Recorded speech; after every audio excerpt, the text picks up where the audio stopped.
En un habitatge unifamiliar de Bigues i Riells no es podran tenir més de 5 gats o gossos, ni més de 3 en el cas dels habitatges plurifamiliars.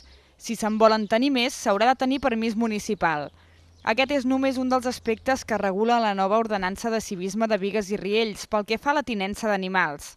La tipologia d'habitatges del municipi, en barris molt dispersos, fa que moltes vegades els jardins de les cases s'omplin de tot tipus d'animals i, segons apunta l'alcalde, no sempre es considera que això pot molestar els veïns.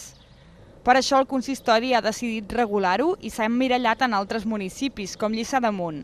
Hem incorporat una variable que crec que és fonamental per entendre tot això, i és que la regulació és molt més laxa si els veïns hi estan conformes. És a dir, sempre l'opinió també del veí que tens al costat. Podem arribar a tenir un cavall en una parcel·la d'urbanització, però sempre i quan els veïns ho tolerin. Si no, és que no és el lloc de tenir un cavall. I amb fent servir aquesta variable doncs hem anat establint tot el que és la regulació dels animals de companyia. El text contempla també que recullin les deposicions d'animals i estableix en quines condicions han de viure. L'ordenança estableix quines conductes es consideren faltes lleus i quines greus. Deixar sol un animal més de 12 hores o fer-lo viure en condicions insalubres són, per exemple, faltes greus. L'ordenança preveu sancions en funció de la infracció.